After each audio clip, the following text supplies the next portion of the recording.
Moi, je recherchais vraiment le dépassement et j'avais envie de voir jusqu'où je pouvais aller. Donc pour ça, j'ai dégagé du temps, c'est clair, j'avais mon boulot et le trail. Il y avait vraiment cette notion de savoir ce que je valais en fait. Je voulais pousser aux extrêmes mon corps, mon mental pour apprendre des choses, pour vérifier des choses, pour tester des choses. À l'époque, j'étais pas du tout dans une orientation faire un métier. Hein.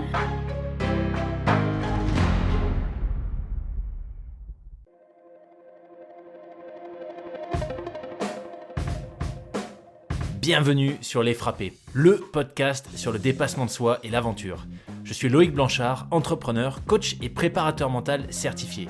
J'ai été pendant plusieurs années sportif de haut niveau en judo avant de quitter les tatamis pour me consacrer à des sports de plein air comme le triathlon ou partir m'évader sur des treks engagés. Récemment, je suis devenu finisher de la PTL, un ultra-trail de 340 km autour du Mont Blanc organisé par l'UTMB. Depuis la création des Frappés en 2020, j'ai deux objectifs. Le premier, c'est de vous faire découvrir des univers fascinants qui font rêver. Avec mes invités, on ira naviguer sur toutes les mers du monde. On participera à des expéditions dans les régions polaires ou en Himalaya.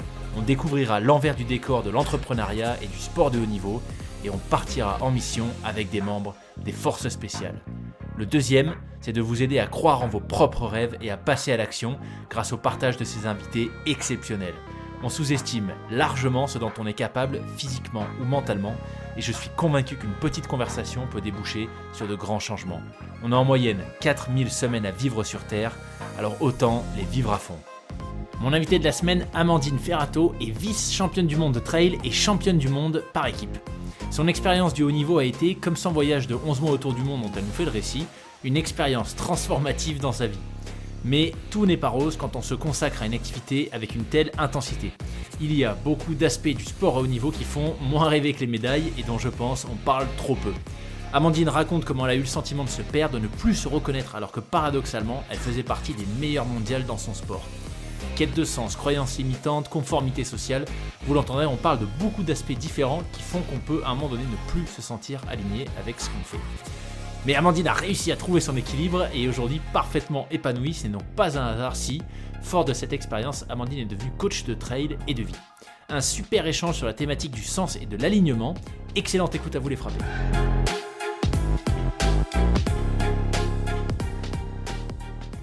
Eh ben écoute, Amandine, bienvenue sur le podcast. Salut Loïc, salut les frappés. Ravi de te recevoir, vraiment super. Moi, je suis très très content parce qu'il y a plein de sujets dont on va pouvoir parler. En plus, tu connais le podcast, tu as des gens que tu as coachés qui ont déjà été invités, donc ça fait tout ça, ça fait une super synergie. Je suis très très heureux qu'on puisse organiser tout ça. Merci de t'être libéré pour cet enregistrement. Et ce que je te propose, c'est qu'on commence par une petite présentation. Alors, je sais que c'est dur quand on est multicasquette comme toi, mais qui est Amandine? Qui est Amandine? Alors, je sais pas, présentation version frappée. Allez, frappé. Allez, on rentre dans le vif du sujet direct. J'ai fait un tour du monde en last minute en 2012. Donc, je suis partie en mode backpackers.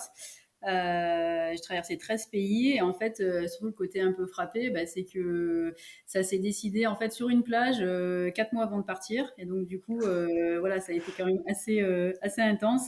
Et du coup, ça a demandé un certain détachement matériel, et des démissions aussi.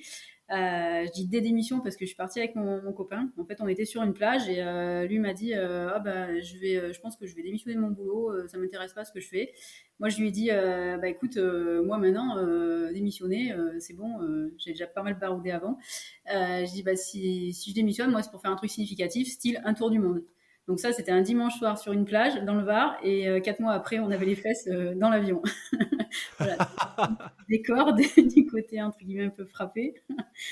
Après, sinon, j'ai été vice-championne du monde de trail, championne du monde par équipe. J'ai eu 2 sélections en équipe de France, des bons résultats sur des courses du type Zegama, Sierzinal, Pikes Peak. Voilà, si vous voulez plus d'infos sur mes résultats sportifs, il y a Wikipédia. Et du coup, ça s'est fait de manière assez rapide puisque finalement, en fait, je suis rentrée de mon tour du monde et j'avais besoin d'espace, de liberté, d'air, de me reconnecter à des choses nature, des choses un un peu plus entre guillemets minimaliste, en tout cas à l'époque. Et du coup, voilà, j'ai pris mes baskets, je suis partie courir et j'étais repérée assez rapidement par des équipementiers. Donc voilà, j'ai découvert le trail, une autre façon de pratiquer après, en rentrant dans le milieu élite, qui a été un très bon apprentissage de vie, avec des trucs bien, des trucs moins bien, voilà. Et par rapport à ça, justement, j'ai couru le Golden Trail World Series. Et il me manquait une manche pour me qualifier pour la finale. Et là, pareil, en fait, donc je suis partie aux US en 10 jours, en fait, branle-bas de combat. J'ai eu une opportunité à saisir, enfin en tout cas que j'ai choisi de saisir pour aller aux US. Et donc du coup, ça s'est décidé 10 jours avant la course. Et donc là, il a fallu être hyper réactif pour trouver où dormir, trouver les billets d'avion, partir, tout ça quoi. Donc du coup ça c'était assez sport avant même la course. Et j'en garde une très très bonne expérience, un très bon souvenir. Et pour rester la présentation un peu plus frappée, plus récemment je me suis alignée sur Sierzinal, une des 4 plus grosses courses mondiales. Trail, pareil, j'ai pris mon dossard. Enfin, j'ai eu la chance de pouvoir obtenir un dossard 10 jours avant. Et donc là, bon, j'ai fait un petit récit sur mon site qui explique comment je me suis débrouillée pour y arriver. Et du coup, ouais, c'était vraiment le last minute. Et c'est pas forcément enfin, c'est quand même assez, comment dire, ambitieux. Ouais, c'est quand même très ambitieux de s'aligner sur Sierzinal comme ça, avec, je dirais pas si peu d'entraînement, parce qu'il y a quand même un passif, mais en tout cas, voilà, j'ai vraiment pas fait une prépa optimale. Et du coup, c'est vraiment l'audace et la détermination qui m'ont permis d'ailleurs de faire un top, enfin 19e et deuxième française. Donc sur un plateau international, c'était extraordinaire et génial quoi. Donc voilà un peu mes présentations. Je suis pas complètement frappée non plus, hein. J'ai aussi organisé à côté. De toute façon, il le faut puisque j'ai ma structure de coaching Trail et Vie. Et voilà, mais voilà, pour résumer, c'est saisir les opportunités, c'est être déterminé, avoir envie, et puis peut-être pas s'arrêter non plus à la routine qui est agréable, le confort, mais qui peut-être empêche de saisir encore une fois certaines opportunités. Donc voilà, c'est Excellent. avec comme base commune quand même le trail, le partage et le côté humain. Ouais. Yes. Voilà, une présentation. Excellent. Quelle présentation. Quelle présentation. Alors, tu disais ton activité aujourd'hui, coach trail et vie. C'est la première fois que j'entends ce terme. C'est-à-dire, coach trail et vie, c'est quoi ton approche exactement? Mon approche, en fait, c'est que je pense que ce que tu vis en trail est étroitement lié à comment tu te comportes aussi dans ton quotidien. Et finalement, la vie de tous les jours est peut-être une répète en entraînement, ce que j'appelle invisible, de ce que tu peux faire justement dans ton trail, que ce soit un trail de 20 bornes, de 40 bornes ou un ultra. Voilà, le comportement que tu as dans ton trail est très en étroite corrélation, je pense, avec ce que tu vis au quotidien. Et donc, du coup, pourquoi du coaching trail et vie? Parce que justement, on va aller plutôt sur des aspects gestion du stress, partie mentale. Quand j'entends partie mentale, c'est pas le côté psy, hein. C'est plutôt en fait optimiser ses compétences mentales, c'est aussi arrêter d'avoir un mental qui est actif, qui tourne en boucle du style je suis nul, j'y arriverai pas, être submergé par ses émotions aussi, être peut-être acculé aussi par le stress, que ce soit avant ou pendant la compétition. Après, normalement, ça devrait aller. Mais voilà, en fait, bosser sur son mental, c'est pas, ça veut pas dire avoir une maladie mentale, mais par contre, c'est plutôt en fait se servir de ces expériences de vie pour pouvoir les juxtaposer et les mettre dans sa pratique du trail. Donc c'est Super. pour ça que je parle de trail et vie parce que les deux sont encore une fois étroitement liés. Et donc c'est ce que tu vas mettre en œuvre dans ton quotidien qui va te permettre aussi d'être mieux dans ton trail. Et je pense notamment aussi à équilibrer ces domaines de vie. Et peut-être aussi la partie, pour certains, recherche d'identité finalement. Parce que Ouais. au départ, on se met peut-être au trail parce que on a envie de se prouver quelque chose, on a envie de prouver quelque chose peut-être aussi. Enfin, chacun a ses motivations, ça c'est pareil, c'est aussi quelque chose qu'on va explorer parce que ça évite d'aller dans le côté qu'est-ce que je fous là dans les moments de moins bien.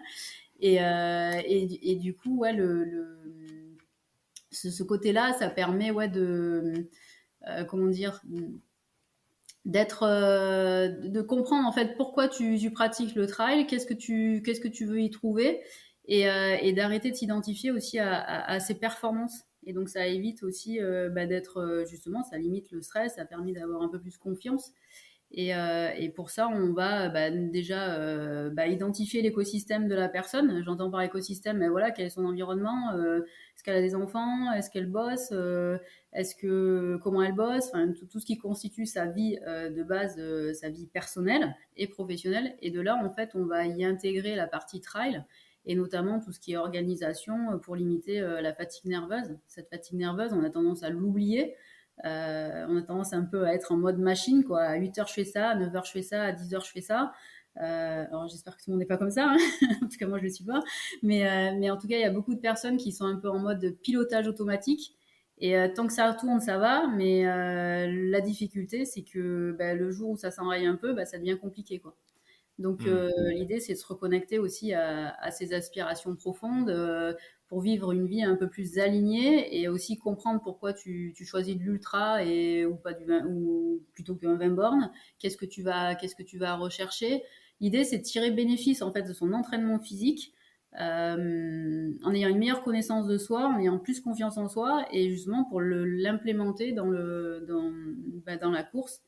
Et on peut y ajouter aussi des parties stratégie de course, c'est-à-dire qu'est-ce que tu fais à quel moment, comment tu te comportes à quel moment, savoir identifier aussi les difficultés, les facilités du parcours pour éviter de se prendre un coup de stress, notamment au départ. Je sais pas, moi, quand il y a, je sais pas, Gilbert qui va dire, oh là là, au kilomètre 10, il y a une putain de cote, mais on va ramasser. Soit si tu sais quelle est la cote et si tu as pu l'identifier par rapport à ce que tu as l'habitude de courir, peut-être que la cote est pas si dure que ça en fait.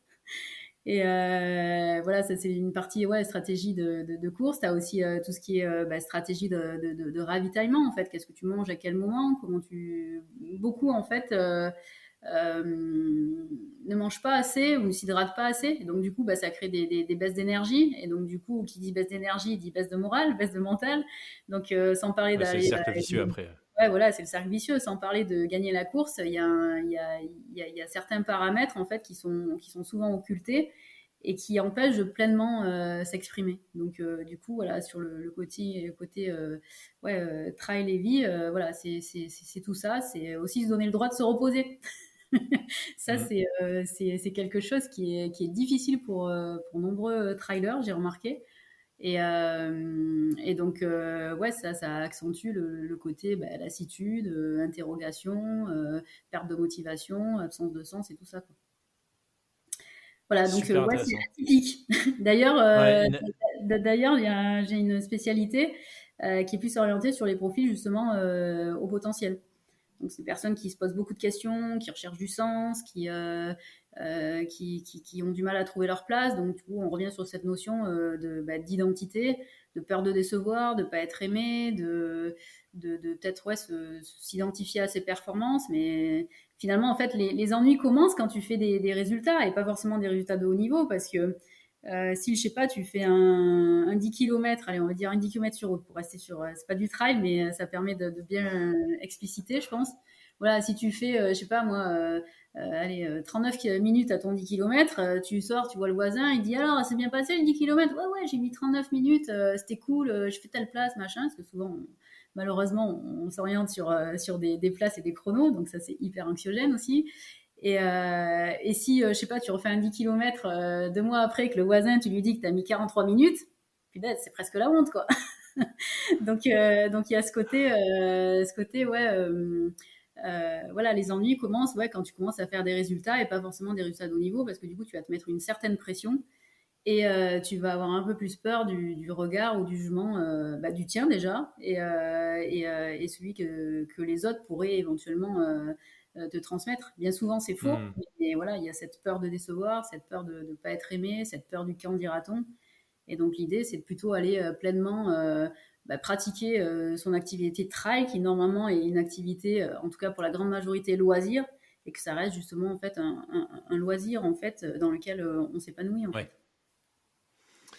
Ce qui est, je pense, en tout cas ma conviction, le plus important, prendre du plaisir. Ouais. Je pense que tout commence de là. D'ailleurs, comment est-ce que ça a commencé pour toi le trail? Qu'est-ce que tu y as trouvé qui fait que déjà, tu as accroché, que tu as poussé la discipline, la pratique au plus haut niveau, équipe de France, et que tu en fais aujourd'hui en partie ton activité? Alors moi, le plus haut niveau, tu vois, Loïc, c'est pas forcément l'équipe de France. C'est plutôt en fait le Golden Trail World Series. Ok. Bien sûr que voilà, équipe de France, ça parle beaucoup. Il y a une notion un petit peu aussi je sais pas si c'est le bon terme, mais en tout cas de prestige, de pouvoir porter le maillot. Je sais que la première fois que j'ai eu ma brassière avec marqué France, j'étais investie de super pouvoirs. Et d'ailleurs, voilà, première année, première sélection en 2017, et puis bingo, direct, vice-champion du monde. Et pourquoi? Parce que justement, j'étais transportée par ces notions d'émotion, de partage, d'humain, d'équipe, de courir pour sa patrie, de dépassement. Et pour revenir à ta question initiale, qu'est-ce qui m'a activée dans le trail? Comme je disais dans ma présentation, si on peut laisser une présentation, voilà, en rentrant de tour du monde, voilà, j'ai vécu pendant 11 mois à me poser la question, déjà à pied, avec ma maison sur le dos finalement, dans mon sac. En faisant du stop, du coup, j'étais à des basiques. Hein, où est-ce que je vais? Comment je fais pour manger? Où est-ce qu'on dort? Enfin voilà, des questions qu'aujourd'hui, en fait, quand on est dans la société actuelle, on ne se passe pas forcément parce que c'est entre guillemets normal. Et du coup, quand je suis rentrée, moi, j'ai été étouffée par cette société de surconsommation. D'ailleurs, j'essaie d'être assez minimaliste. Je pense que je suis. Je rigole parce que voilà, en tout, moi, j'ai 5 shorts et j'ai 10 t-shirts pour le trail. Et j'ai 2 paires de baskets. Voilà. Donc voilà, j'ai une démarche assez voilà, je pars pour le principe que plus tu t'encombres en fait de matériel, t'es pas forcément plus heureux, même si voilà, il y a entre guillemets un minimum à avoir, ne serait-ce que pour s'intégrer, hein. Et sur l'aspect ouais, quand je suis rentrée de Tour du Monde, en fait, j'étais étouffée par cette surconsommation. J'avais pas de mutuelle. On me disait, oh mon Dieu, t'as pas de mutuelle. Ouais, non, j'ai pas de mutuelle. Tu sais, la mutuelle, tout ce qui est couverture sociale, ouais, c'est vrai qu'on est très bien aidé en France. Maintenant, c'est pas non plus indispensable, même si ça peut paraître surprenant de ce que je dis là. Et donc, ouais, comme j'ai vécu pendant 11 mois, comme les locaux des 13 pays traversés, au final, tu reviens à des valeurs essentielles. Et du coup, ouais, j'étais étouffée, donc j'avais besoin d'air, j'avais besoin de quelque chose de simple, j'avais besoin de pouvoir d'être libre aussi. Et donc, il y avait une colline à côté de la coloc, parce que quand je suis rentrée de Tour du Monde, bien évidemment, ça a été un peu folklore hein, aussi, parce que voilà, je suis arrivée sur le quai de la gare et je me suis dit, bon, maintenant, qu'est-ce que je fais? Parce que je pouvais pas compter sur ma famille pour m'accueillir. Et du coup, ouais, je suis allée squatter entre guillemets et après être en coloc chez des potes. Et il y avait une colline en fait à côté et du coup c'était facile, je mettais des baskets, j'ai pris des baskets premier prix hein, évidemment et du coup je suis allée courir dans la colline et c'est là que ça a commencé à prendre et puis après je me suis dit ah, tiens il y a des petits trails, je vais aller voir et puis je fais les trails mais voilà j'étais quand je revois les photos j'étais ridicule quoi mais bon j'en avais pas conscience à l'époque. Et donc du coup là ouais il y a des marques qui m'ont repéré et donc j'ai découvert ce milieu du trail et pour moi ça a été au début un peu comment dire une famille en fait Donc, à un moment donné aussi, je m'y suis un petit peu perdue d'ailleurs.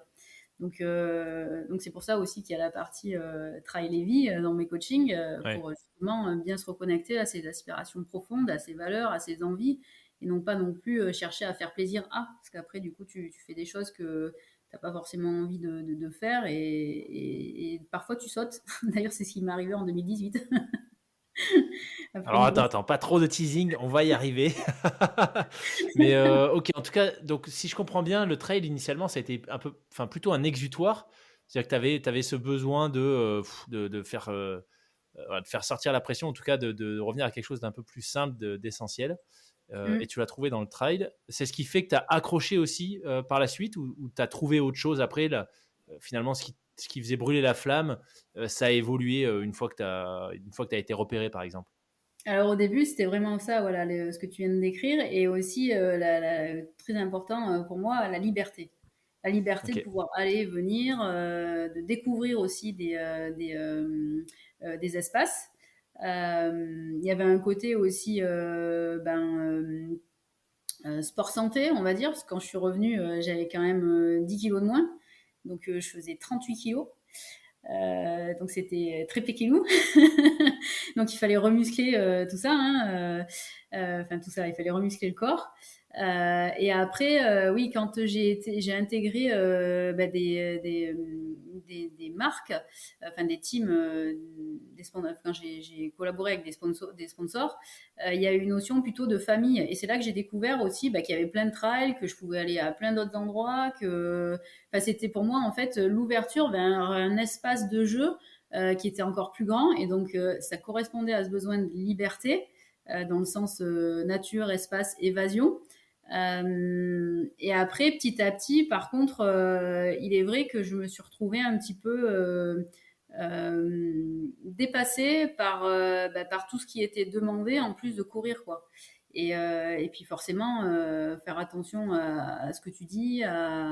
Voilà, il y avait une certaine pression que à ce moment-là, j'ai pas su bien gérer. Et c'est ça aussi que je partage aussi dans les coachings, notamment avec les élites. C'est apprendre à, à mieux communiquer et à gérer le stress aussi qui peut être lié à cette partie justement un petit peu pression du résultat et pression de bien faire par rapport à ce qui peut être demandé, parce que tu as des calendriers de compétition, tu as des primes sur résultat. Donc ça peut des fois être un frein dans le sens où ça égare de son projet de base.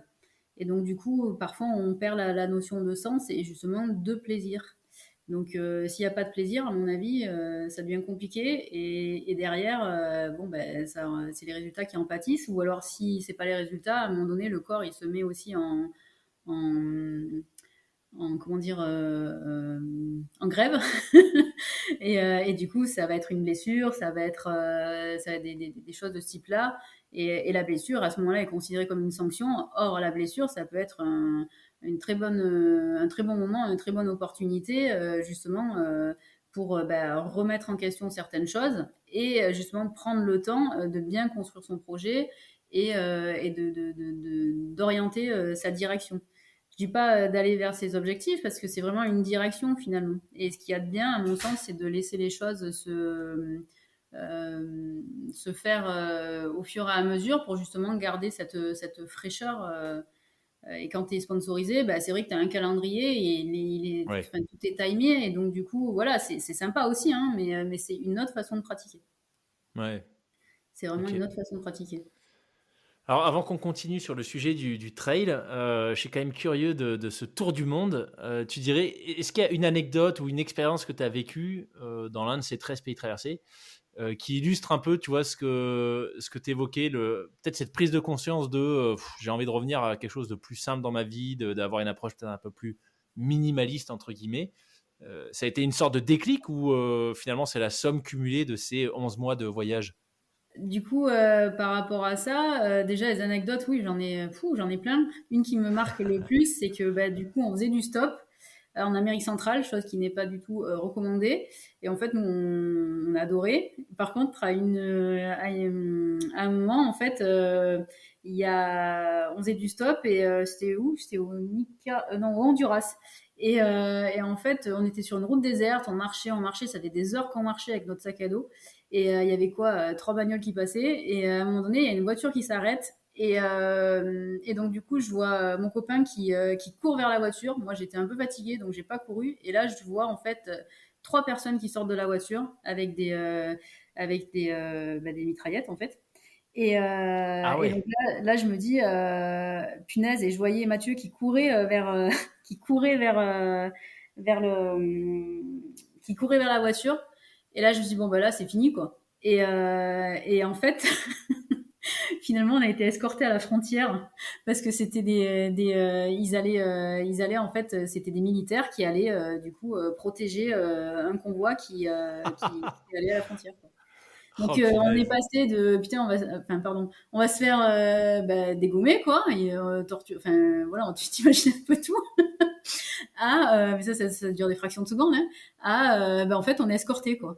Donc c'était assez épique. Notre anecdote aussi, c'est toujours en stop. En fait, on avait décidé d'aller, ça c'était au Guatemala, on avait décidé d'aller, je sais pas, à un point B. Et finalement, en fait, il y a un couple qui nous prend en stop et eux, ils allaient coincer. Et donc, du coup, finalement, on a changé complètement de destination et on s'est retrouvé en fait à être accueillis par ces personnes qui avaient beaucoup moins que nous, qui avaient un restaurant. Du coup, ils étaient à leur restaurant et nous, en fait, on était chez eux. Ils nous ont laissés chez eux. Ils nous connaissaient ni d'Adam ni d'Ève. Ils nous ont laissé leur maison. On a mangé avec eux. Du coup, on a essayé de leur faire un repas français avec les ingrédients de là-bas, hein. Mais ça, c'était des moments de vie et de partage qui te remettent bien les idées en place sur les valeurs humaines et euh, ouais, sur l'importance en fait de l'instant présent aussi.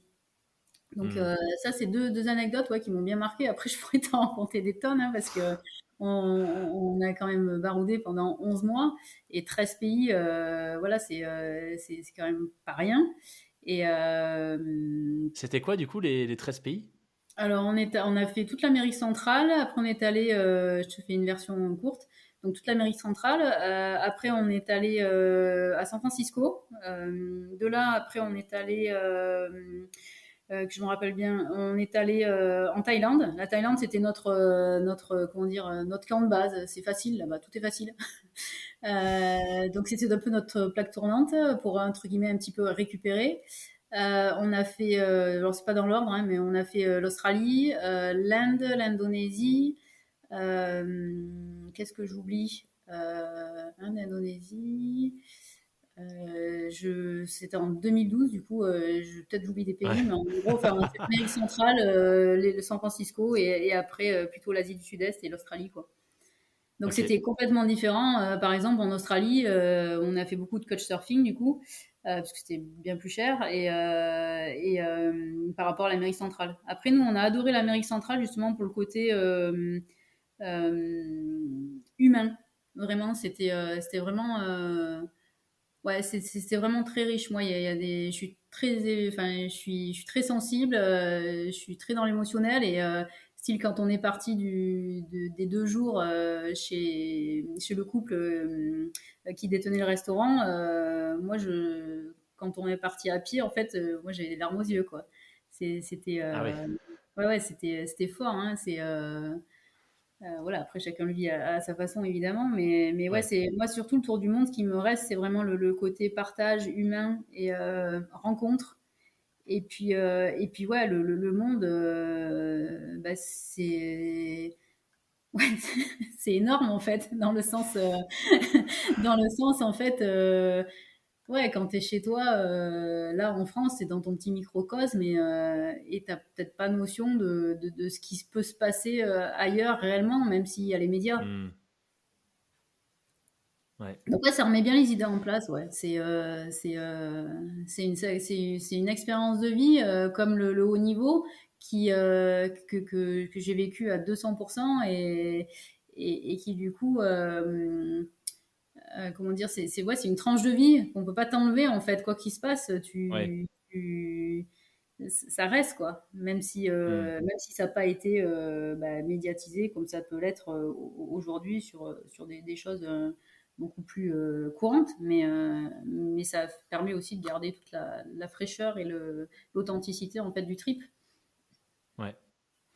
Tu me fais penser à une anecdote. Alors, je te la fais très court parce que c'est ton épisode, pas le mien, mais un petit Vas-y, moi partage je suis. pour faire écho, tu vois, à ce que tu disais. Ouais, Moi, j'avais passé 6 mois en Amérique du Sud, ouais. Pérou, Bolivie, Colombie, Ah, ça, je et on avait fait un trek dans la Cordillère Blanche au Pérou. Et une anecdote, mais qui m'avait vraiment, tu vois, pour faire écho à ce que tu disais sur le voyage qui ouvre un peu les yeux, qui te remet les pieds sur terre. On était dans un minuscule hameau en montagne, dans un, alors, entre guillemets, restaurant, c'est-à-dire un local avec une alcôve qui servait de four et 3 tables et 2 chaises. Oui, je Et vois bien, je vois bien. voilà. Et donc, bah, au Pérou, ils mangent beaucoup de poulet. Et donc, on avait pris un poulet. Et il y a une vieille dame qui rentre, vraiment habits traditionnels, les habits du coin, tu vois, donc un peu l'image typique qu'on peut voir sur les cartes postales du Pérou, Mmh. le petit chapeau, etc., et qui arrive à notre table et qui nous demande, et qui demande en espagnol, et je comprends qu'elle me demande les os de notre poulet, parce qu'on est fini de manger. C'est ce que je comprends, tu vois, et je me dis, mais j'ai pas compris, tu vois, je comprends pas ce qu'elle me demande. Je viens de, moi, ce que j'ai entendu, c'est qu'elle me demande les os du poulet, mais c'est pas ça, donc je comprends pas, tu vois. Donc il y a une espèce de dialogue de sourds où elle me redemande les os du poulet, et moi je me dis, mais non, je comprends pas ce qu'elle me dit, tu vois, donc je fais rien, du coup je lui donne pas les os du poulet, et elle finit par aller voir le proprio du resto, et là vraiment, tu vois, les larmes aux yeux en lui disant que elle comprend pas pourquoi on lui donne pas les os du poulet. Mmh. Et là, il lui donne, lui, des restes qu'il avait, etc. Et elle part en mangeant. Enfin, tout de suite, elle s'est mise à manger, tu vois. Et là, en fait, Mmh. j'ai percuté. Je me dit, mais non, mais j'avais bien compris. En fait, elle est dans le besoin et elle a même pas de quoi manger. Et donc, elle voulait vraiment les os de notre poulet pour prendre les 3 grammes de viande qu'il y avait à prendre, tu vois. Et Mmh. là, ça a été un espèce de mélange de honte, de prise de conscience, de dire attends, mais c'est hallucinant. Là, j'ai quelqu'un en face de moi qui n'a pas de quoi se nourrir et qui en est réduit au point de finir les plats dans le restaurant du hameau, quoi. Et ça, c'est un truc qui m'a vraiment, vraiment, vraiment marqué. Et ouais, quand je pense voyage, tu vois, que j'entends des gens qui racontent des anecdotes comme toi, c'est pas pour rien, je pense, tu vois, le truc les voyages forment la jeunesse. Enfin, moi, j'en suis vraiment convaincu parce que j'étais Ouais. assez jeune et ça m'a mis une espèce de claque dans la tête, mais monstrueuse, qui m'est restée depuis. Donc voilà, petite Ouais, ça anecdote t'a marqué, ouais. d'Amérique du Sud. Ouais, ouais, clairement, ouais. Mais Donc, oui, nous, par ouais, rapport à ça, tu vois, c'est vrai que euh, donc là, on a des poules, mais tu vois, on se dit des fois, putain, les poules, nous, elles ont pas de chance parce que même quand le pain il est dur, on le fait griller, quoi. C'est pas qu'on peut pas s'acheter une baguette de pain, mais par contre, on a la notion, en fait, en tout cas, on a de la chance de pouvoir manger à notre faim. Et, ouais, euh, et donc l'idée, c'est de ne pas gaspiller, sans rentrer dans des extrêmes, évidemment, hein, mais du coup, oui, quand tu as vécu ça, bah, tu as un autre regard, en fait. Tu as vraiment ouais, un autre exactement. regard. Et c'est vrai que moi, quand je dis j'ai perdu 10 kilos, c'est parce que bah, justement, je mangeais comme les locaux. Donc, c'est pareil, c'est très, comment dire, t'as pas la sauce au Frugal. beurre de cacahuète, quoi. Ouais. Enfin, si, en Thaïlande. Enfin, en tout cas, quand tu fais comme les locaux. Maintenant, voilà, tu peux très bien faire un tour du Ouais, ouais. monde aussi ou voyager de manière beaucoup plus confortable. Ouais, bien sûr, bien sûr. Mais il me Je semble pense que que tu ne retires pas c'est les comme mêmes tout. bénéfices. Oui, bah, c'est comme tout, je pense, comme dans la pratique sportive, finalement, tu as la pratique que tu décides d'avoir. Donc, ouais, je suis assez d'accord avec toi. Mm. Sur le voyage, je pense, et c'est Ouais. pareil. Mais tu Ouais. vois, là, quand tu parles de la pratique que tu décides d'avoir, justement, bah, dans la pratique sportive, bah, justement, au début, tu commences comme ça. Mais après, souvent, bah, tu as tendance à. Enfin, si tu fais pas attention, tu as tendance bah, justement à faire des choses pour pour appartenir à une communauté aussi. Hmm. Et du coup, si toi, t'arrives, que t'as pas la dernière paire de pompes, machin, bon, ben, tu passes un certain message, quoi. Comme moi, là, tu Ouais, vois, je suis pas enfin, voilà, je suis pas sponsorisée, je fais quand même des très bons résultats. On peut s'imaginer, entre guillemets, je sais pas quoi d'ailleurs, Mais en réalité, c'est juste que ça s'est pas présenté en opportunité et puis voilà quoi. Mais c'est vrai qu'il y a je pense que voilà, et après il y a un côté appartenance à une communauté qui donne de l'identité aussi. Et l'idée, c'est pas de se perdre dans tout ça, de mon Ouais. point de vue. Bah écoute, ça fait une super transition. J'ai le sentiment quand j'ai écouté ta présentation, et là depuis, ça fait 2-3 fois que tu glisses des petites anecdotes. J'ai l'impression que ton passage enfin ton passage, ta pratique au plus haut niveau en trail, il y a des choses intéressantes à raconter là-dessus. Donc, comment est-ce que toi tu l'as vécu? Comment est-ce que tu synthétiserais déjà, peut-être pour commencer par ça, qu'est-ce que ça a eu comme impact pour toi, cette pratique à haut niveau? Tu évoquais un peu les sponsors, etc. Mais en quoi est-ce que ça a chamboulé, si c'est le cas, ta vie? Déjà, la partie sponsor, ça m'a et le milieu élite m'a montré. Enfin voilà, c'est comme quand tu dis je cours, je fais la course à pied. Il y a ceux qui font de la route, il y a ceux qui font de la piste, il y a ceux qui font du trail. Bah là, en fait, c'est je fais du trail, mais il y a il y a le trailer. Les courses que tu peux faire, tu peux en faire 3-4 par week-end. Côté un peu plus loisir, c'est pas péjoratif, hein. Et il y a le monde du trail élite où là tu rentres dans une autre dimension. Moi clairement j'ai découvert un autre monde avec un côté très dans la consommation aussi mine de rien parce que bah voilà tu dois porter certaines baskets à certaines périodes, tu dois faire la promo de tel ou tel vêtements ou sortie d'articles à telle période. Donc ça, c'est un côté un petit peu marketing que je comprends, hein. Mais qui du coup, moi, je n'étais pas très à l'aise avec ça. Je suis peut-être un peu trop authentique. Et du coup, ouais, j'ai découvert un autre milieu. Après, il y a pareil il y a un peu moins d'entraide et de solidarité, contrairement en fait à ce qu'on veut bien laisser passer comme valeur dans les différents communiqués. Maintenant, il y en a un petit peu, hein, mais c'est pas. Enfin voilà, c'est ouais, c'est on a les crocs quoi, hein, Ouais. faut y aller quoi, faut faire sa place quoi. Donc c'est une autre façon de pratiquer. Après c'était génial parce que le haut niveau, moi je suis en recherche de même aujourd'hui, hein, je suis très consciente que j'ai pas l'énergie, le temps disponible pour retourner dans le haut niveau par rapport à mon entreprise et mes coachés sont prioritaires. D'ailleurs, en début d'année, j'ai été contactée par le sélectionneur de l'équipe de France pour recourir les championnats de France dans le but de réintégrer l'équipe de France. Et là, pareil, en une semaine, je suis passée par toutes les couleurs, quoi. J'étais au taquet, je voulais y retourner.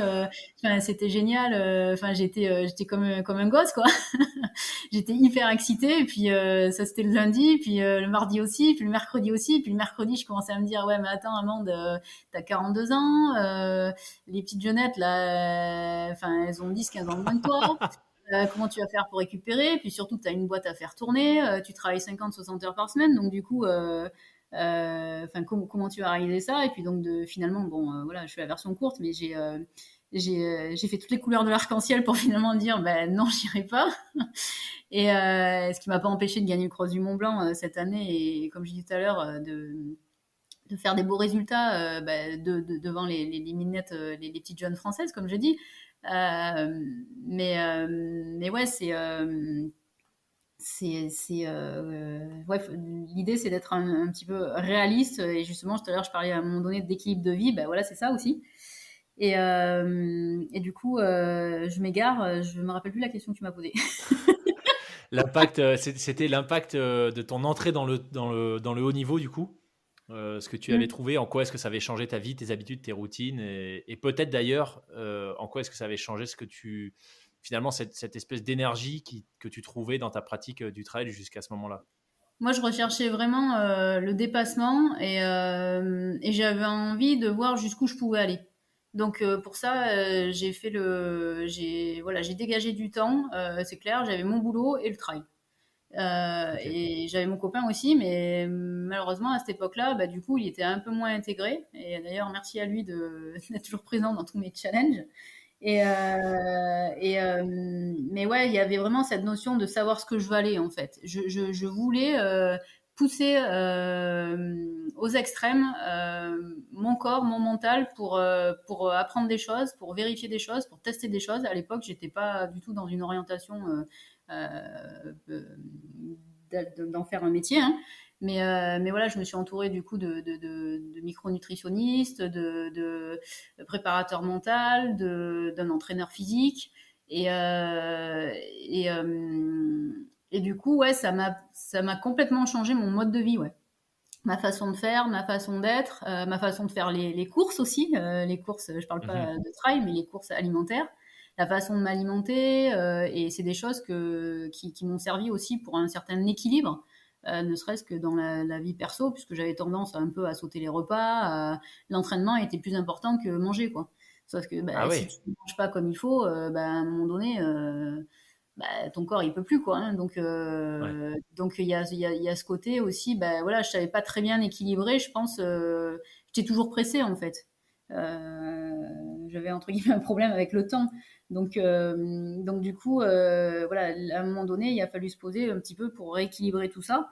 Et c'est des erreurs que font beaucoup, hein, mais bien souvent en fait, ben, on s'en aperçoit pas forcément parce qu'on est en mode pilotage automatique avec l'envie, le désir d'atteindre les objectifs fixés.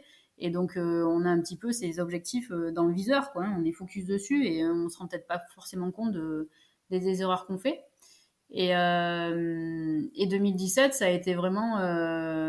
Je sais que quand j'ai été vice-championne du monde, bon, il y a certaines mauvaises langues qui ont dit ah, c'est de la chance. Non, pour moi, c'était pas de la chance, c'était la conséquence ou la révélation au grand jour en fait de 3 années d'entraînement que j'appelle donc invisible, parce que je partage dans mes coachings, qui ont permis d'aboutir à ces résultats-là. Et d'ailleurs, la même année, j'avais fait bah, jusqu'où du coup ouais 3h09 à Sierzinal, donc ça parle un peu déjà.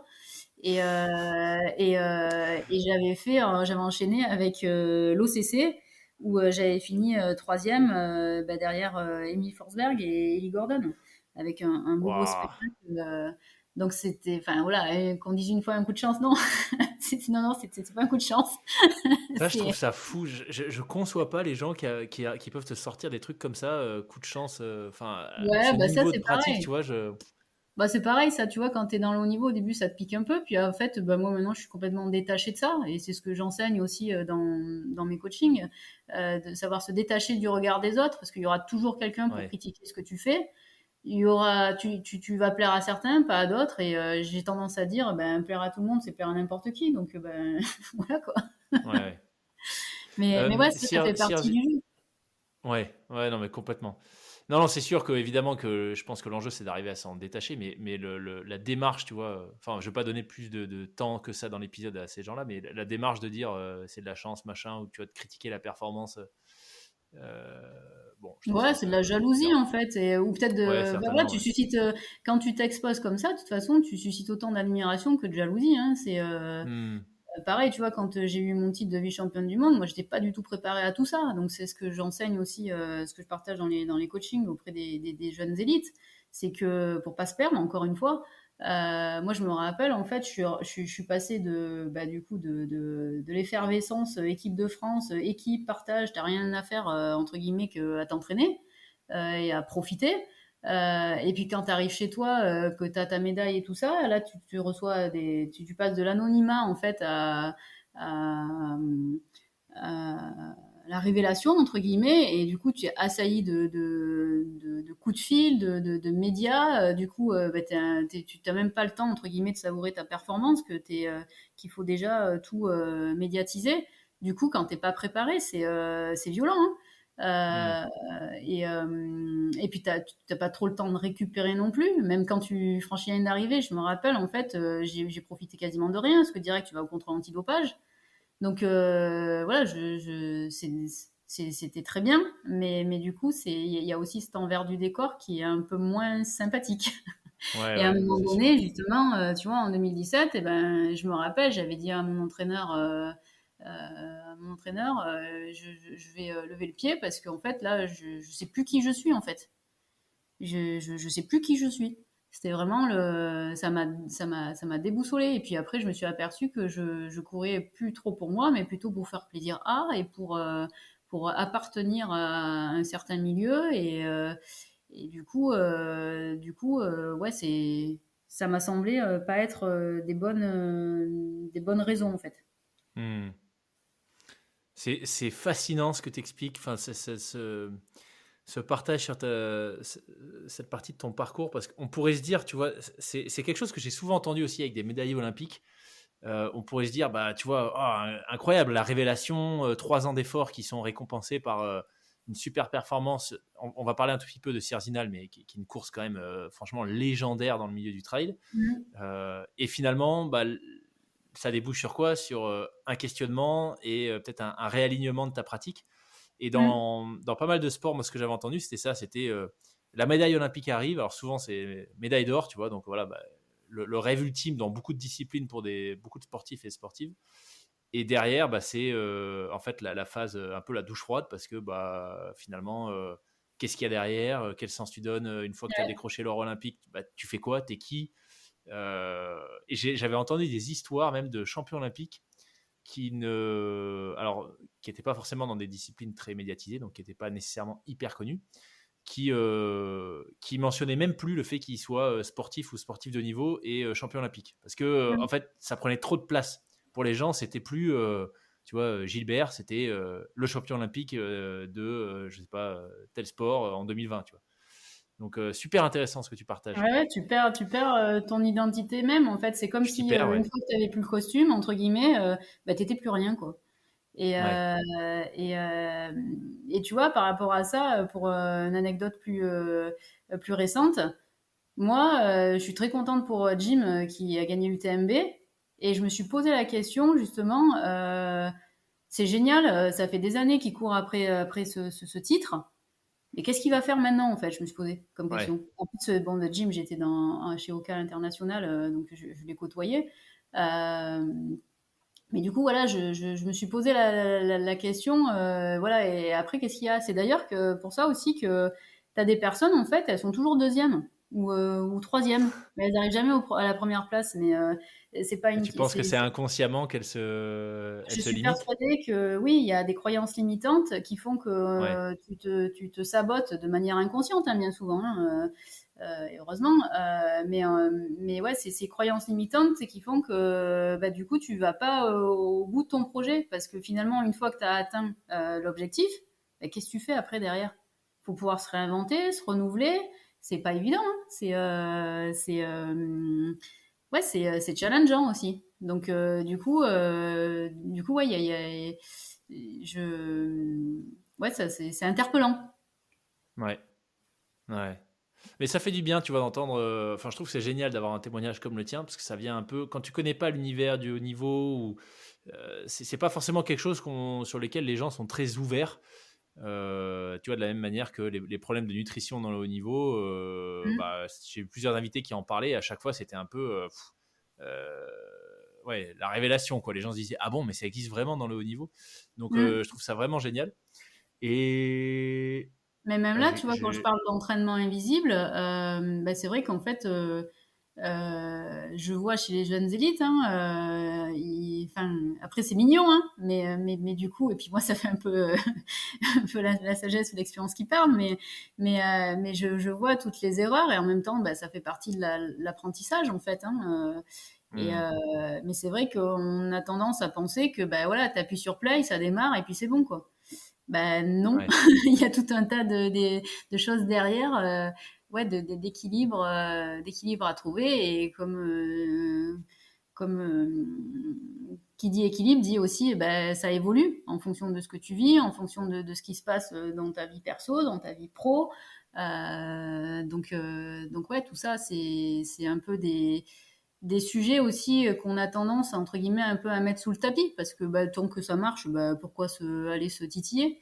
Moi, je suis plutôt dans une démarche inverse qui est d'aller catalyser, d'être dans la prévention plutôt que d'être dans le rattrapage. Souvent, les gens, quand ils me contactent, ils sont déjà, entre guillemets, un peu désemparés, quoi. Et l'idée, c'est de pas intervenir en mode pompier, mais plutôt de catalyser les choses, de pas attendre que ça aille mal pour tirer la sonnette d'alarme, en fait. Ouais, ouais. Vaste sujet. Vaste, Euh, ouais. vaste sujet, ouais. Ouais, ouais, carrément. Sierre Zinal, alors, j'ai pas la distance en tête précise, mais c'est une trentaine de kilomètres, c'est ça? 31 km, 2200 de dénive. Ok, ouais, donc ça pique bien. Donc c'est un peu le nom de la course en fait, c'est un peu comme la Saint-Élion. C'est Sierre, c'est la ville de départ, Zinal, la ville d'arrivée. Tout est en Suisse, si je me Ouais. trompe pas. Oui. Et qu'est-ce qui fait, de manière très synthétique pour toi, qu'est-ce qui fait que c'est une des courses mythiques dans l'univers du trail? Bah, en fait, il y a vraiment tout le gratin et puis en plus t'as le gratin aussi, enfin tu as tous des coureurs de très bon, bah, de niveau international et il y a aussi, ces supports de 3 autres, circuits, gros circuits, mondiaux, je les ai plus en tête, en plus du Golden Trail World Series et surtout c'est une course, où, la particularité c'est que tu pars direct en côte et après il faut tout le temps en relancer, et c'est des pierriers suisses entre guillemets, hein. Donc ça veut dire que ça veut dire que en fait il y a des pierres mais tout est propre, donc il faut tout le temps en relancer, tout le temps courir vite et la particularité aussi c'est qu'à Zinal tu vas chercher une place et un chrono. La course, elle est la même depuis 1974, donc du coup, voilà, quand tu inscris ton nom dans les tablettes, il y est quoi. Hmm. C'est vraiment, je dirais, en fait, c'est un peu euh, du trail sur piste, quoi. Là, tu peux pas mentir, quoi. C'est vraiment, c'est hyper exigeant. Et puis, t'as pas forcément de période où tu peux un petit peu récupérer, entre guillemets. Sur les trails, selon les profils, tu as des sections où tu peux un peu récupérer, je parle en cardio, t'alimenter, tout ça. Non, là, il faut tout le temps être au taquet, en fait. Et quand tu arrives à Ponchette, c'est le tiers de la course, bah, du coup, tu sais à peu près, enfin si, tu sais combien de temps tu vas mettre. Et donc là, il faut faire gaffe à pas se laisser embarquer dans le truc. Ah, punaise, je suis en retard, je suis en avance, je voulais faire tel chrono, l'an dernier j'ai fait ça, machin. Donc ouais, faut faire gaffe à pas rentrer dans ces phénomènes de stress liés justement au chrono et à la place. Donc Alors, ouais, Zinal, Zinal, ouais, c'est deux courses. Mais pour moi, tu vois, ma course, par contre, une course que je referai jamais, justement. Pourtant, j'ai vécu un truc extraordinaire et c'est vraiment ma course de cœur, c'est Zegama. Zegama, c'était le Graal, quoi. J'ai fait troisième. J'ai souffert pendant cette course, mais à la fois, j'étais dans un état de flow où j'étais vraiment dans la maîtrise, justement. C'est pareil, ce que je partage dans mes coachings, comment faire pour être dans la maîtrise. Et c'était extraordinaire. Et par contre, tu vois, je referai jamais Zegama parce que je veux garder ce souvenir intact. Quand hmm, j'ai fait les championnats du monde, pardon, avec l'équipe de France, du coup, la première année, c'était génial, c'était extraordinaire. La deuxième année, bah, ça m'a un peu gâché le plaisir. Et j'étais un peu ouais, je plus vois ce que tu veux consciente de dire. certaines choses et tout ça. Et donc là, du coup, tu vois, Zegama, c'est un peu mon bijou que je laisse dans mon coffret, quoi, Ouais, que je vois ouais. briller. Ne pas relire Harry Potter quand tu l'as lu une fois, c'est jamais le même plaisir. C'est un peu l'approche, mais ok, je vois. Zegama, du coup, je suis sur Ouais. la page, Pays c'est basque au Pays espagnol. Basque, c'est ça? Ouais, Pays basque espagnol, ouais. Espagnol. Ok, Et c'est ok, une ok. des manches du Golden Trail World Series aussi, ouais. Ouais. Golden Trail Alors, World attends, parce Series, que ça fait, juste pour être sûr sur ce point, le Golden Trail Series, ça fait plusieurs fois que tu en parles. Est-ce que tu pourrais, de manière synthétique, c'est quoi? C'est une sorte de. Un peu à la manière Ironman dans le triathlon, c'est un label qui fait office un peu de championnat du monde du trail, c'est ça?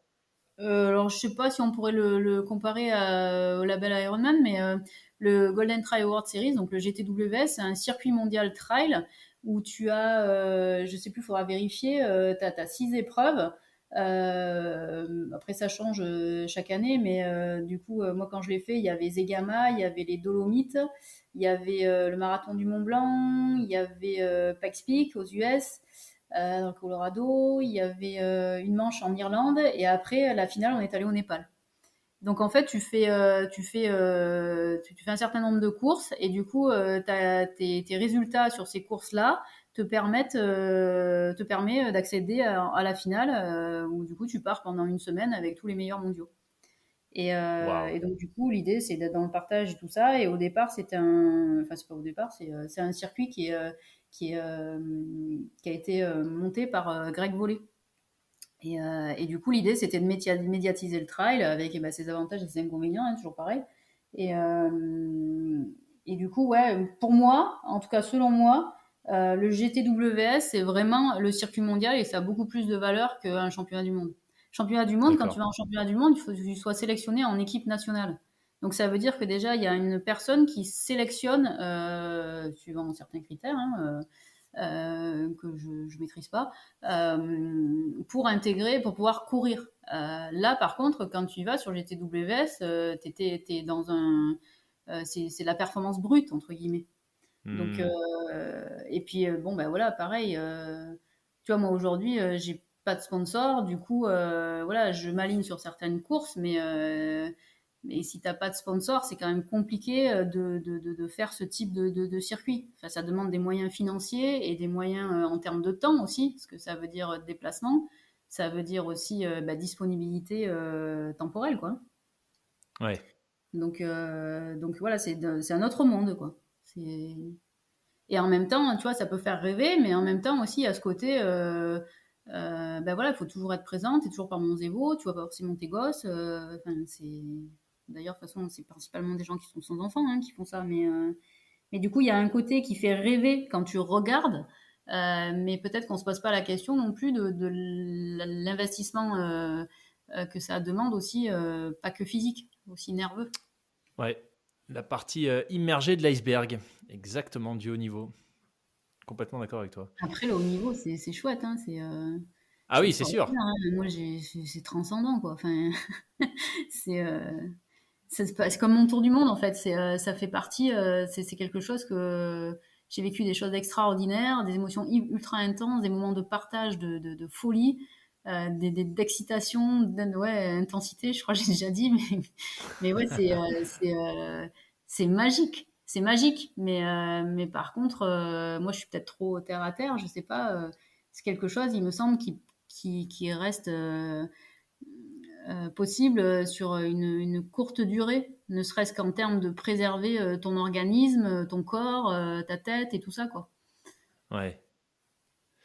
Oui, c'est sûr. Bah, en fait, je pense que de manière générale, effectivement, l'expérience, enfin, pour avoir fait une courte période à haut niveau aussi, Mhm. ça forge, tu vois, c'est extrêmement riche et enrichissant. Mais ça vient avec son lot. Je pense que voilà, il faut être prêt à accepter ce avec quoi ça vient. C'est-à-dire qu'il y a plein de choses fabuleuses, mais c'est comme tout dans la vie. Bah, il y a des aspects Mhm. qu'on n'imagine peut-être pas, qui sont voilà, qui viennent avec et qui sont peut-être moins agréables. Tu vois. Moi, j'ai les deux ménisques fissurés depuis que j'ai 12 ans avec le judo. Donc Punaise. voilà, ça, tu vois, on n'y pense pas trop. On se dit, oh, c'est Mhm. fabuleux, faire du Oui, sport on quand n'en tu es parle pas, en jeune. fait. Mhm. Voilà, ben en fait, oui, faire du sport quand tu es jeune jusqu'à une certaine intensité, mais après, faut quand même être conscient que quand tu as un corps qui se forme, bah, selon l'intensité de ta pratique et selon ta pratique, bah, ça peut laisser des traces à vie, quoi. Donc Mhm. voilà. Et ça, généralement, on en parle un peu moins, donc Bah oui, c'est intéressant. c'est les zones d'ombre, c'est ce qu'on met sous le tapis, que je disais tout à l'heure, Ouais. qu'on veut pas trop, on veut pas trop aller voir parce que bon, pour l'instant, ça marche comme ça, donc on se pose la question après. Sauf que bien Mais j'ai souvent, une après. question pour toi là-dessus. Pardon, je te coupe, mais Mhm. j'ai une question Vas-y. pour toi là-dessus parce que je me la suis posée il y a pas très longtemps. Je me disais, mais en fait, prenons ton cas, tu vas me dire comment tu aurais géré ça, toi. Si on t'avait dit avant que tu arrives à haut niveau, si on t'avait dit de manière très rationnelle, ok, tu vas pouvoir aller à haut niveau, ça va être absolument fabuleux, voilà tout ce que tu vas pouvoir vivre, mais voilà l'impact que ça va avoir, voilà les comportements que tu vas rencontrer, voilà tu vois l'agenda beaucoup plus strict que tu vas devoir suivre. Est-ce que tu es quand même prête à y aller ou pas? Bien sûr. Tu serais allé quand même, c'est vrai?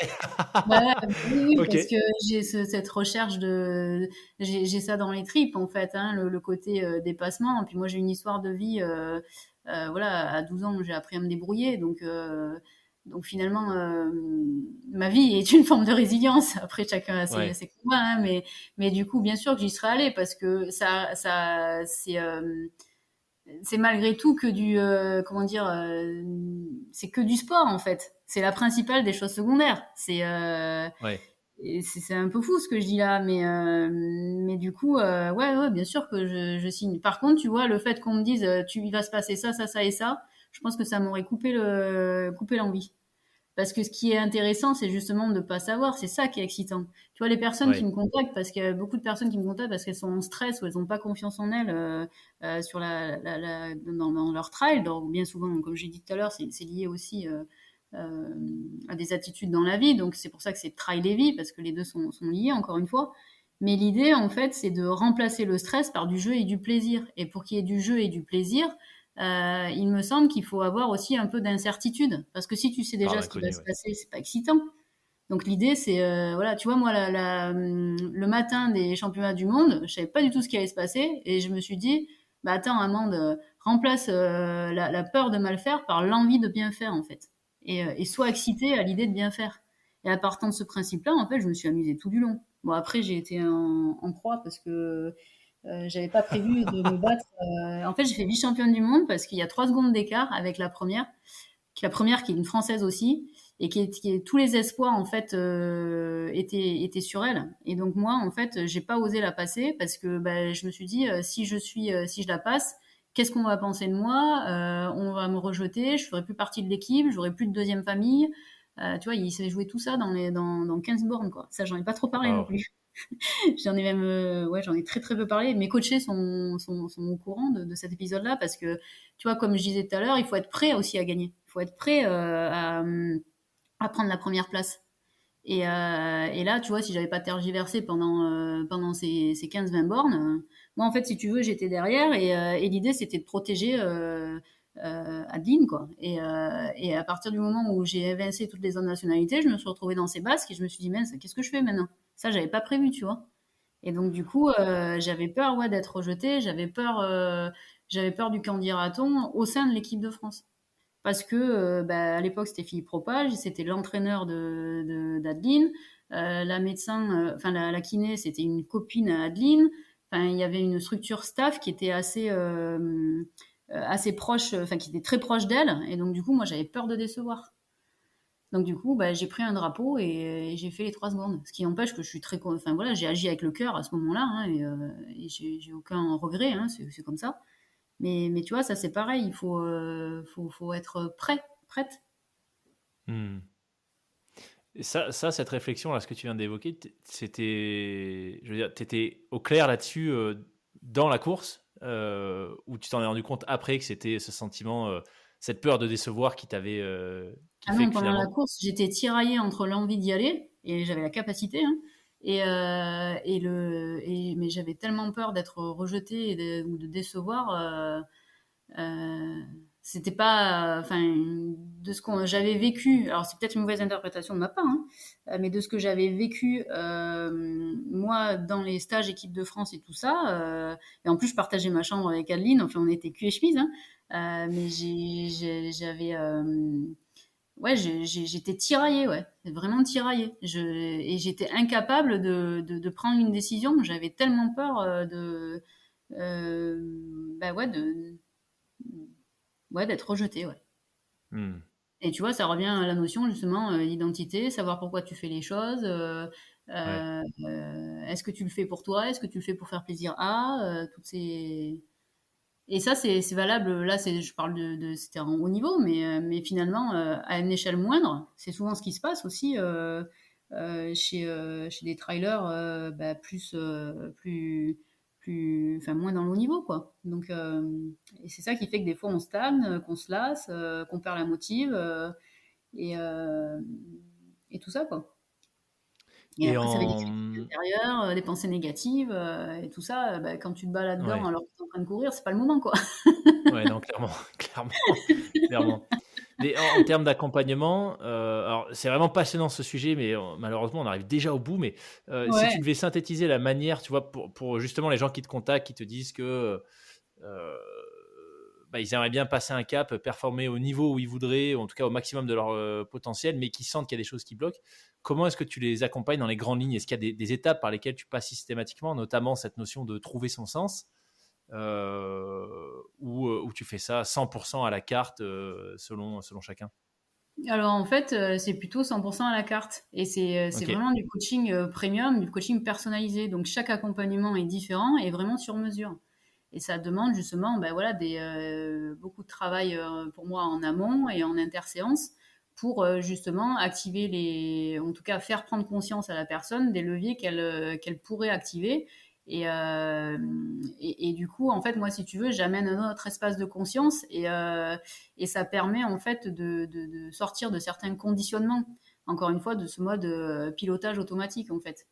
Et suivant les individus, du coup, il y aura une partie plus préparation, genre, entre guillemets technique. Comment tu t'organises avant la course, comment tu fais pour activer tes 3 piliers, le plan de course, qu'est-ce que tu dois faire à quel moment, le plan de ravitaillement, comment tu t'alimentes. Il y a aussi l'après-course. Souvent, on oublie ça. Et l'après-course, en fait, ça va permettre de conditionner la suite de ta saison. Donc il y a des choses aussi à faire après la course, ça c'est la partie plus technique, puis pour d'autres ça sera une partie plus mentale, donc tout ce qui est discours interne négatif, tout ce qui est comparaison, tout ce qui est énergie, émotion, côté imposteur aussi, comment prendre sa place justement, le besoin de reconnaissance, et puis pour d'autres ça sera plus sur la partie stress et peur, donc les croyances limitantes, la peur de rater. Quelque chose qu'on ne parle pas souvent aussi, c'est la peur de réussir. Celui-là, on l'oublie souvent. Ouais. Le lâcher prise, la perfection. Voilà, du coup, c'est les motivations profondes, la recherche de sens. C'est très varié en fait. Et du coup, ouais, je m'adapte vraiment à la personne en fait. Excellent. Et s'il y a des gens qui veulent creuser le sujet avec toi, potentiellement se faire accompagner, le mieux pour te contacter, c'est quoi ?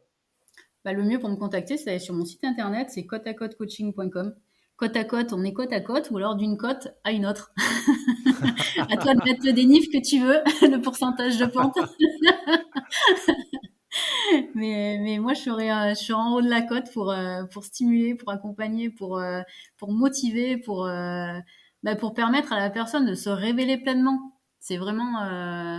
en fait, tout est possible. Voilà, bien souvent c'est nos freins et nos croyances limitantes qui nous bloquent, et en amenant justement en faisant un petit peu d'introspection et en amenant un autre regard sur la situation, ça permet d'ouvrir des portes et à la personne de trouver ses propres clés.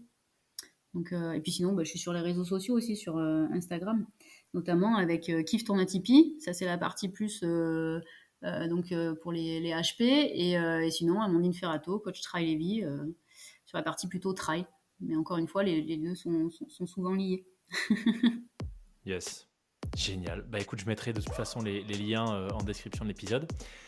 Un immense merci Amandine, c'était passionnant d'échanger avec toi sur ta pratique du trail et ta vision, j'allais dire du trail presque, de la vie en général, comment ce gros voyage a influencé tout ça, et ce que tu fais aujourd'hui, c'était vraiment génial. J'ai appris plein de choses, donc merci beaucoup. Merci à toi. Avec très grand plaisir. Est-ce qu'il y a peut-être un message en guise de conclusion que tu voudrais faire passer ? Profitez de la vie. C'est beau. Mettez ce que vous voulez, mais ouais, de remplacer le stress par de la vie et du jeu. Yes. Très beau message. Écoute, un grand merci encore une fois Amandine, et excellente journée à toi. Merci et à bientôt.